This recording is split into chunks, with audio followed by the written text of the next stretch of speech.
UPSC prelims हो चुका है और अभी हमें यूपीएससी भवन पर अभी जीएस का पेपर हुआ है और आज हम दिव्यांग जो एस्पिरेंट्स हैं उनके साथ फीडबैक लेने वाले हैं, उनके रिएक्शंस लेने वाले हैं कि उनका पेपर कैसा हुआ। क्योंकि आज जो यूपीएससी भवन पर उन्हीं स्टूडेंट्स का सेंटर रखा गया है जो फिजिकली डिसेबल यानी कि दिव्यांग हैं। सो काफ़ी इंटरेस्टिंग होगा क्योंकि उन एस्पिरेंट्स की जर्नी काफ़ी डिफरेंट होती है जो नॉर्मल एस्पिरेंट्स होते हैं। So let's begin the honest review of UPSC CSE Prelims 2026.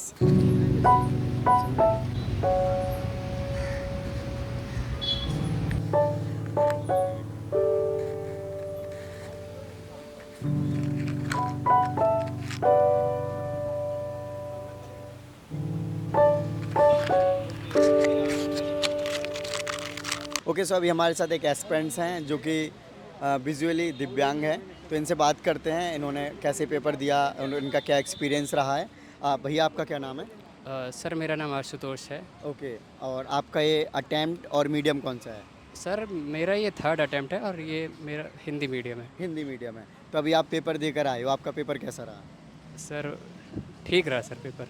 ठीक रहा। Yes, आपने sir. कितने क्वेश्चन अटेम्प्ट करे हैं? सर मैंने 85 क्वेश्चन अटेम्प्ट किए। 85 क्वेश्चन अटेम्प्ट करे हैं। Yes, तो sir. आपको आज पेपर का जो लेवल है वो कैसा लगा? टफ लगा, मॉडरेट या easy?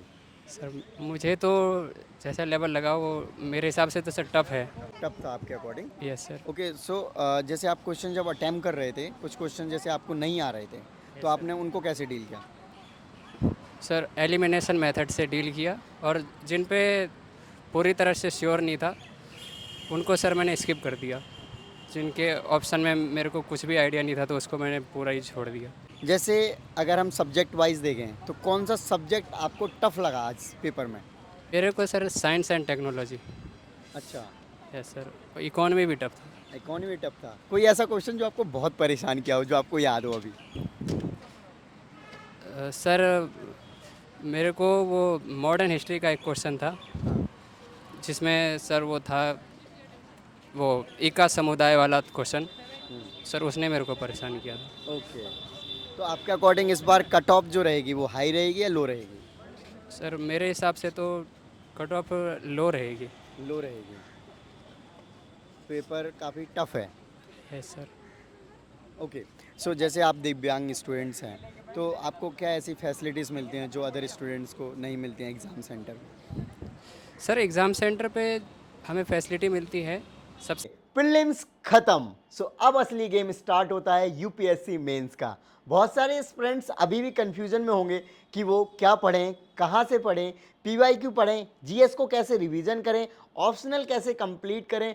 So hello everyone, I am Dev, welcome to स्टूडेंटो। आज हम अपने स्टूडेंटो स्टोर से आपके लिए यूपीएससी मेंस के लिए स्टडी मटेरियल को अनबॉक्स करने वाले हैं। इसमें आपको विजन आईएएस के मेंस के वैल्यू एडेड मटेरियल मिलेंगे, साथ ही मेंस के लिए जो टेस्ट सीरीज हैं डिफरेंट कोचिंग इंस्टीट्यूट्स की, वो मैं आपको दिखाने वाला हूं। ये सब आप घर बैठे मंगवा सकते हैं। इसके अलावा बहुत सारे मटेरियल्स हैं जो मेंस के लिए बहुत इंपॉर्टेंट होते हैं, जैसे कि पीडब्ल्यू का प्रहार आता है, पीटी 365 मेंस के लिए भी आती है, वो भी मटेरियल्स आने वाले हैं। प्रीलिम्स होने के बाद कुछ दिनों बाद आ जाते हैं। ये नंबर आपको दिख रहा होगा, इस पर आप क्वेरीज करते रहिए, आपको सारी डिटेल मिल जाएगी। इसके अलावा टेस्ट सीरीज मैंने आपको बताया है, पीवाईक्यूज मेंस के सॉल्व अनसॉल्व दोनों आपको मिल जाएंगे। इसके अलावा डिफरेंट जो ऑप्शनल सब्जेक्ट्स हैं वो सभी हमारे यहाँ पर मिल जाएंगे, चाहे आपका मीडियम इंग्लिश हो या फिर हो हिंदी। कोई भी टेंशन लेने की जरूरत नहीं है, आपके पास है स्टूडेंटो स्टोर। सबसे पहले तो सर हमें मतलब कि प्रत्येक घंटे के हिसाब से 20 मिनट का एक्स्ट्रा टाइम मिलता है। जैसे कि नॉर्मल को 2 घंटे मिलते हैं तो हमें 40 मिनट एक्स्ट्रा मिलते हैं। ओके, एक घंटे में 20 मिनट नाइस, प्लस होके मिलते हैं। सो आपके पिताजी भी साथ में आए हैं, तो अभी आपके लड़के ने एग्ज़ाम दिया, आपको कैसा लग रहा है? बहुत अच्छा लग रहा है। ओके, इसमें आप किस तरीके से, और आप कहाँ से बिलोंग करते हैं? मैं तो ऐसे बिहार से बिलोंग करता हूँ। ओके, तो यही दिल्ली में ही रहते हैं? हाँ, अभी तो दिल्ली फिलहाल रहा हूँ। ओके, तो दिल्ली में आप कहाँ पे रह के तैयारी कर रहे हो? सर मैं एक मतलब कि एनजीओ है, हाँ। एक संस्था है दीप स्तंभ मनोबल फाउंडेशन, दीप मुखर्जी स्तंभ, नगर जी, में। हाँ। सर मैं आया था वहीं अभी पे वहाँ रह- पे एक दिन, yes sir, yes okay. Sir. Sir मैं वहीं रहकर प्रिपरेशन तो कर रहा वहाँ हूँ। से तो आपको बहुत हेल्प हुई होगी? यस सर, यस सर, बहुत हेल्प हुई है सर, बहुत हर तरह से हेल्प करते हैं सर, बहुत सहयोग करते हैं। ओके, सो मैं आपको बता दूं, ये जो संस्थान है दीप स्तंभ मनोबल फाउंडेशन, वो बहुत हेल्प करता है दिव्यांग स्टूडेंट्स के लिए, और जो पुअर बैकग्राउंड से बिलोंग करते हैं और इनका 5 जून को एग्ज़ाम भी होने वाला है। तो आप अगर एडमिशन लेना चाहते हैं यहाँ पर आपको रहना खाना कोचिंग फ्री दिया जाता है, तो ये काफ़ी अच्छी बात है, राइट? Yes sir. तो अभी हमारे साथ हैं स्क्राइब, जो कि भैया का एग्ज़ाम इन्होंने अटेम्प्ट किया है या लिखा है। सो मैम, किस तरीके से आप हेल्प करते हो जो इस तरीके के एस्पिरेंट्स होते हैं, क्योंकि जो दिव्यांग स्टूडेंट्स हैं उनको तो सारी चीज़ें करनी नहीं आती हैं। सो आपको किस तरीके से अलाउ किया जाता है एग्ज़ाम में और आप कैसे हेल्प करते हो, ये थोड़ा सा बताएंगे? Allow in the sense that आप अपना ब्रेन नहीं लगा सकते हो। जो आपको बताया जाएगा, मैं रीड आउट करूँगी क्वेश्चंस, ये सुनेंगे और उसके बेसिस पे जो भी आंसर बताएंगे वो मुझे मार्क करना है, एज सिंपल एज दैट। सो आपको बस सुनना है, आपको पढ़ना है, आपको सुनना है और आपको मार्क करना है। आप उससे ज़्यादा कुछ नहीं कर सकते, आप अपनी तरफ से कोई ऑप्शन मार्क नहीं कर सकते हैं। वहाँ पे इन्विजिलेटर बैठते हैं पर कैंडिडेट पे पर इंडिविजुअल बैठते हैं इंडिविजुअल। हाँ, तो वो चेक करते हैं कि सो दैट हाँ एक्स्ट्रा वर्क ना करें, राइट। दूसरी चीज़ ये कि आप कैसे हेल्प कर सकते हैं, तो आप ऐसे हेल्प कर सकते हैं कि आप पहले से ही मॉक्स दे सकते हैं कैंडिडेट के साथ, सो दैट वो अलाइन हो जाए आपके क्वेश्चन रीडिंग के साथ। क्वेश्चन रीडिंग का पेस आप समझ सकते हैं। उसके अलावा ये कर सकते हैं कि लास्ट मोमेंट पे जैसे हमारे पास कम टाइम बचा था, तो आप इसमें खुद चूज़ कर सकते हैं कि छोटे छोटे क्वेश्चंस पढ़े जाएँ और ज़्यादा लंबे क्वेश्चंस लास्ट में ना पढ़े जाएँ, सो दैट टाइम सेव हो और ज़्यादा क्वेश्चंस अटेम्प्ट हो पाए। ओके, तो आप इनके साथ कितने टाइम से प्रैक्टिस कर रहे थे? I don't remember, may be 3-4 months I guess. Okay, 3-4 month. So आपको लगता है इनका आज आपने जो पेपर अटेम्प्ट करवाया है इस बार ये क्रैक करेंगे? आई थिंक फर्स्ट अटेम्प्ट है आपका, क्यों आशुतोष? नहीं, थर्ड। ओके, थर्ड अटेम्प्ट है। I am not sure because मैं खुद पढ़ाई कर रही हूँ, तो मुझे नहीं पता कि सही आंसर क्या थे, but I hope so, I pray कि हो जाए। सो यूपीएससी हर तरीके से ट्राई करते हैं कि वो एस्पिरेंट्स को एक इस पारदर्शी तरीके से एग्ज़ाम को कंडक्ट करवाएं, सो दैट कि वो अच्छे पदों तक पहुंच सकें। और हमारे साथ अभी मैम हैं, इनसे जानते हैं कि ये क्या सजेशन अपना देते हैं। मेरे अनुसार पहली चीज़ तो यूपीएससी को स्पेशली एबल्ड लोगों के लिए और फ्रेंडली पेपर्स बनाने चाहिए। दूसरा, जो मेरे कैंडिडेट हैं वो हिंदी में एग्ज़ाम देते हैं, तो हिंदी में भी क्वेश्चंस में कुछ जो आपके टर्म्स होते हैं वो इंग्लिश में लिखे होते हैं, तो कोई भी हिंदी सिर्फ पढ़ने वाला व्यक्ति इंग्लिश में नहीं पढ़ पाएगा, या फिर वो इंग्लिश के टर्म्स ही हिंदी में लिखे होते हैं, तो उसका कोई फ़ायदा नहीं है एट द एंड कि अगर आप हिंदी भाषा में पेपर दे रहे हैं और इंग्लिश के टर्म्स यूज़ कर रहे हैं। तो और most important cheese, even for normal candidates, exam शुरू होने के बाद पेपर, अटेंडेंस लिस्ट, इन्विजिलेटर को बीच बीच में आके परेशान नहीं करना चाहिए। आपका समय जाता है बहुत ज़्यादा, और ये एक बहुत ही प्रेस्टिजियस एग्ज़ाम है, आपको बहुत जल्दी क्वेश्चंस कंप्लीट करने पड़ते हैं। 2 घंटे में आपको 100 क्वेश्चंस करने पड़ते हैं, तो आप जितनी फॉर्मेलिटीज़ हैं वो पेपर से पहले पूरी कर लें। ओके, सो अभी हमारे साथ एक और एस्पिरेंट हैं जो कि विजुअली इम्पेयर्ड हैं। सो भैया से बात करते हैं। भैया, आपका क्या नाम है? मेरा नाम अरशद है। अरशद है। कौन सा टाइम आपका? अभी मेरा तो फर्स्ट अटेम्प्ट है इस फर्स्ट बार। टाइम है। मीडियम? मेरा मीडियम तो हिंदी है, वैसे मैं इंग्लिश में भी ठीक ठाक कंफर्टेबल हूँ। Okay, nice. ओके, सो अभी पेपर आप देकर आए हो, एग्ज़ाम देकर आए यूपीएससी का, और फर्स्ट अटेम्प्ट में आपका कैसा लग रहा है? मुझे काफ़ी ठीक लग रहा है। अभी एक्चुअली मैं कॉन्फिडेंट भी था एग्ज़ाम को लेकर के, और मैंने जितना एक्सपेक्टेशन किया था थोड़ा सा ज़्यादा ही करके आया, तो मुझे ठीक लग रहा है इसमें। ओके, तो कितने क्वेश्चन अटेम्प्ट करे? अभी मैंने 68 क्वेश्चन अटेम्प्ट किए हैं, और डिफ़िकल्टी का जो लेवल था वो मॉडरेट ही था, लेकिन इस बार हिस्ट्री का जो रेशियो है वो काफ़ी ज़्यादा था। हिस्ट्री का रेशियो ज़्यादा था, कुछ 20 क्वेश्चन अराउंड। तो 20 क्वेश्चन सर? हाँ, वही, तो history एंशिएंट, मिडेवल और मॉडर्न कौन से? यस, एंशिएंट से काफ़ी ज़्यादा क्वेश्चन थे और फिर मॉडर्न से थोड़े। मॉडर्न से। सो आपने जो तैयारी करी हुई थी उसके अकॉर्डिंग आपके जो पेपर है वो स्ट्रीमलाइन हो पाया? हाँ, एक्चुअली मेरा बैकग्राउंड भी हिस्ट्री में है, तो मुझे थोड़ा सा ज़्यादा बाकी लोगों के कंपैरिजन में, जिनका बैकग्राउंड हिस्ट्री नहीं होगा, तो उनसे थोड़ा मुझे हेल्प मिल गई। ओके, सो भैया एक चीज़ बताओ, आपने बोला 20 क्वेश्चन हिस्ट्री के आए हैं, तो आपका हिस्ट्री का बैकग्राउंड है, ऐसा तो नहीं आप मतलब हिस्ट्री बैकग्राउंड है तो हर क्वेश्चन को हिस्ट्री समझ लिया? अरे नहीं, ऐसा नहीं है। पॉलिटी को भी हिस्ट्री समझ लिया, क्योंकि पॉलिटी क्या होता है ना, जो कॉन्स्टिट्यूशन वगैरह मेकिंग वगैरह था, तो कई लोग हिस्ट्री समझ लेते अरे हैं। नहीं, वो तो हिस्ट्री और पॉलिटी दोनों में काउंट हो जाएगा, लेकिन वो डिफरेंट है। ओके, हाँ। ओके, सो आप जब क्वेश्चन अटेम्प्ट कर रहे थे तो आपको कोई क्वेश्चंस ऐसे होंगे ज़रूर जो आपको बहुत परेशान कर रहे होंगे, उनको आपने कैसे डील किया? हाँ, कुछ क्वेश्चन थे जिसमें कुछ इन्वायरमेंट से क्वेश्चन थे जो काफ़ी लेंदी थे और काफ़ी कंफ्यूजिंग भी थे, तो मैंने उनको छोड़ देना ही ठीक समझा, क्योंकि मुझे लगा कि बेमतलब का माइनस करके कुछ फ़ायदा है नहीं। Okay, yes. And then current affairs का किस तरीके से वेटेज लगा? करंट अफेयर का वेटेज इस बार भी सही था, लेकिन डायरेक्ट करंट अफेयर, जैसे डायरेक्ट सीधा करंट अफेयर से उठा के कम पूछा हुआ था। योजना से भी कुछ क्वेश्चन थे, लेकिन मुझे लगता है कि शायद पहले के प्रीवियस ईयर क्वेश्चन में ज़्यादा आते थे, अभी थोड़े कम थे, शायद 3 थे। इस बार की कट ऑफ आपको क्या लगता है, हाई जाएगी या लो जाएगी? मुझे लगता है कि इस बार की कट ऑफ जो स्लाइडली लो हो सकती है, क्योंकि जो क्वेश्चन का लेवल तो मॉडरेट था, लेकिन इस बार जो ऑप्शन है, कई सारे ऑप्शन नए इंट्रोड्यूस हुए हैं, तो मे बी वो लोगों को थोड़ा कंफ्यूज ज़्यादा कर सकता है।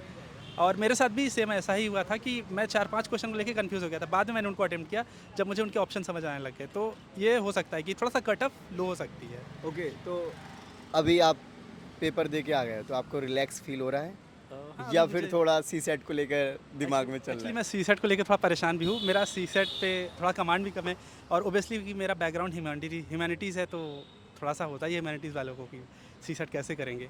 हम्म, तो कितने टाइम से तैयारी कर रहे थे यूपीएससी की? एक्चुअली अगर कंसिस्टेंसली मैं बात करूँ तो कुछ 1 साल है, नहीं तो मैं थोड़ा थोड़ा सेकेंड ईयर से ही पढ़ रहा हूँ, कुछ ना कुछ थोड़ा बहुत, ओके मेरे ग्रेजुएशन के सेकेंड ईयर से। ओके, सो जैसे आप ग्रेजुएशन के सेकेंड ईयर से पढ़ रहे हो तो आप जैसे विजुअली इम्पेयर्ड हो, तो आपको किस तरीके से हेल्प होती है इस तैयारी में करने के लिए, और क्या क्या डिफ़िकल्टीज़ आती हैं? क्योंकि आपको स्क्राइबर तो मिलते हैं, स्क्राइब जो भी एग्ज़ाम लिखते हैं आपका, बट और भी बहुत सारी चीज़ें हैं जो कि आपको चाहिए होती हैं, लाइक स्टडी मटेरियल आप नॉर्मल वाला नहीं पढ़ सकते हो, आपको स्पेशल चाहिए होता है, तो ये सब चीज़ें आप कैसे अरेंज करते हो? एक्चुअली मैं एक एनजीओ से एसोसिएटेड हूँ जिसका नाम है दीपस्तंभ मनोबल, तो वो इन सब कुछ को अरेंज करता है।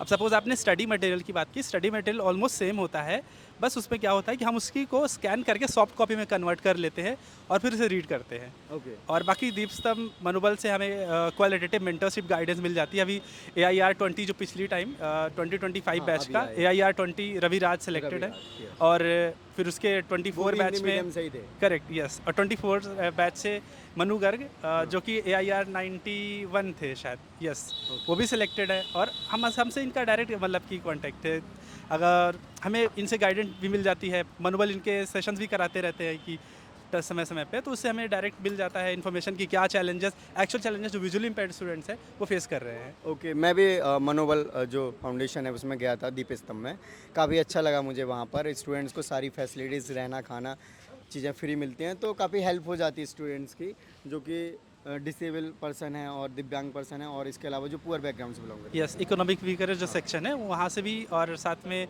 जो ऑर्फन है वो भी इंक्लूड होते हैं Right, उसमें। right. यस एक चीज़ बताओ, आपने इस अटेम्प्ट के लिए क्या क्या चीज़ें सेक्रीफाइस करी हैं? मुझे लगता है कि शायद मैं काफ़ी कम घर जाता हूँ, तो घर जाना थोड़ा सा शायद ज़्यादा होता अगर मैं प्रिपरेशन फेज़ में नहीं होता तो।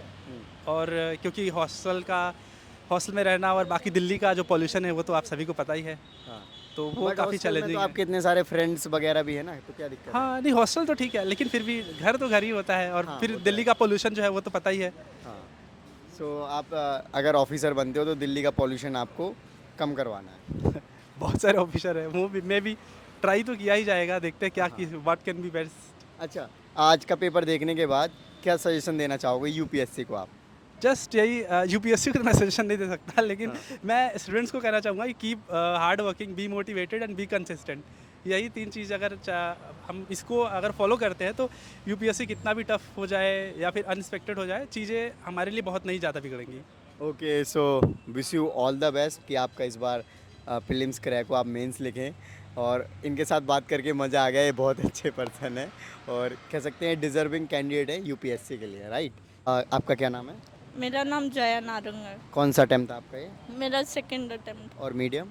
इंग्लिश। इंग्लिश। कैसा रहा? अभी आप पेपर देकर आए हो, आपका एग्ज़ाम का कैसा कि फीडबैक मैं आपसे लूँ, कैसा रहा? ओके, मैं फर्स्ट एग्ज़ाम के कंपैरेटिव बताना चाहूँगी कि फर्स्ट एग्ज़ाम था, थोड़ा क्लूलेस रहते हैं, बहुत ज़्यादा प्रैक्टिस नहीं थी। एंड सेकंड एग्ज़ाम में मैंने मनोबल का सपोर्ट लिया, एंड वहाँ पे हमारे जो मेंटर हैं उन्होंने हमें टेक्निक्स बताई, और मतलब प्रैक्टिस रहती है एक मेंटर की। एंड वो खुद 2025 के पेपर में IPS बने, बापू साहेब गायकवाड़ सर। एंड उनका ही मैंने टेक्निक फॉलो करके, एंड हमारे दीपस्तंभ मनोबल फाउंडेशन में अमोल सर है, उनकी मेंटरशिप एंड गाइडेंस से मेरा पेपर काफ़ी अच्छा गया। डेफिनेटली बहुत कम प्रपोर्शन ऑफ क्वेश्चन होते हैं नोन के, बट एक how to approach questions when you don't know anything about particular question, Question, right. How to maintain the, मतलब कि आपको एक क्वेश्चन नहीं आता है, how to not take that thing to next question, because every question is independent of one another. तो मतलब वो स्ट्रेस के माहौल को झेलना और पूरा पॉजिटिवली कामनेस के साथ पेपर रिजॉल्व करना, तो मेरा डेफिनेटली बहुत बेटर अटेम्प्ट गया। Okay, Yeah. आपको जो एग्ज़ाम था, ओके, जो अभी पेपर आपने दिया इसमें कौन सा सब्जेक्ट आपको टफ लगा या फिर कौन सा सब्जेक्ट आपको इजी लगा? ओके, देखिए इजी, जैसे मे बी मोस्टली लोग कहेंगे कि पॉलिटी रहता है, बिकॉज सबसे ज़्यादा प्रिडिक्टेबल चीज़ें उसमें से आती है, बिकॉज मतलब एक सोर्स रहता है। पॉलिटी सबको ही पढ़ता है, मुझे ऐसा लगता है यूपीएससी की तैयारी करो, पॉलिटी लक्ष्मीकांत पढ़ो पहले। बाकी मेरे लिए थोड़ा इंटरनेशनल रिलेशन, बेसिकली ज्योग्राफी और आईआर का मैपिंग जहाँ जाता है वो मेरा वीक पॉइंट है, तो टफ लगता है। ऐसा पेपर में क्या सबसे मुश्किल रहा वो मैं तभी बताती जब मैं बहुत ज़्यादा उसमें होती, बट मेरा ही वीक पॉइंट है मैपिंग का, तो वही मेरे को टफ लगा। ओके, करंट अफेयर्स वगैरह काफ़ी इंपॉर्टेंट होता है, तो उसको आपने कैसे करा? करंट अफेयर्स एक टॉपिक है जो बहुत वास्ट रहता है, लेकिन उससे भी जैसे मैंने मेंटरशिप का मेंशन किया, तो उसमें बताया कि कैसे डील करना है, क्योंकि आप हमेशा नोन तो नहीं रहते। देर आर वेरियस, मतलब वो स्ट्रैटेजी रहती है कि कैसे, जैसे सपोज आपका इंटरनेशनल रिलेशन रिलेटेड एक है, तो what is the best option you can go with, तो वो सारा एक पढ़ाई का पार्ट ही रहा है। आपने कितने क्वेश्चन अटेम्प्ट करे हैं? मैंने 89। 89। आपने जो 89 करे हैं, आपको सारे क्वेश्चंस आ रहे थे या फिर आपने एलिमिनेशन टेक्निक है उसको यूज़ किया और उसको टाइमली और ऐसे कह सकते हैं कि अच्छे से यूज़ कैसे किया? देखिए पहले नॉन क्वेश्चन तो अराउंड 40 थे, बट पहले राउंड में समहाउ मैंने जितना मैक्सिमाइज करके I went up to I guess 48।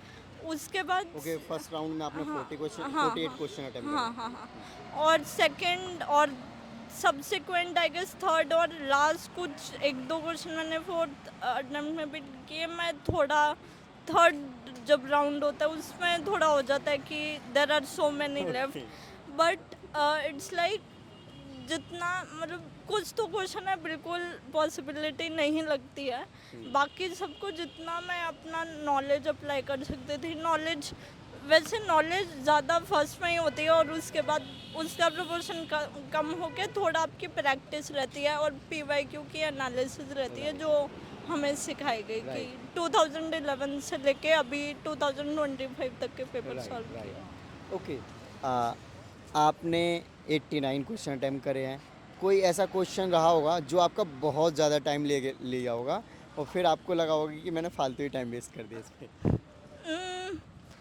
Time, ऐसा क्वेश्चन जो बहुत टाइम लगे और टाइम वेस्ट कर दिया, मतलब कुछ क्वेश्चन पे टाइम लगा है बट अल्टीमेटली मैं आंसर तक पहुंची। Okay, great. तो मतलब वो ऐसे थे कि मैं 2 ऑप्शंस एलिमिनेट कर चुकी थी, तो 2 ऑप्शन रखे। एक क्वेश्चन ऐसा बीच में था, अभी मुझे रिकॉल नहीं हो रहा है। ओके ओके, सो इस बार कट ऑफ लो जाएगा या हाई जाएगा? I don't have any view regarding that, I seriously don't have any view regarding. इस साल का पेपर देखने के बाद आप पीवाईक्यू से कंपैरिजन करो तो आपको लेवल कैसा लगा? There was a sense of newness in the paper. एक दो के मुझे लगा कि ऑप्शंस अलग तरह से नहीं, क्वेश्चन का फ्रेमिंग अलग तरह से बिल्ड है, बाकी मतलब थोड़ा न्यूनेस तो आया है। और थोड़ा करंट अफेयर वाला पोर्शन आप बोलेंगे वो थोड़ा ज़्यादा डोमिनेंट लगा मुझे। ओके, सो पेपर देने के बाद आपका रिएक्शन क्या था? वाओ, अच्छा पेपर गया, like that? I was satisfied कि मेरा पेपर। ओके, चलो wish you all the best.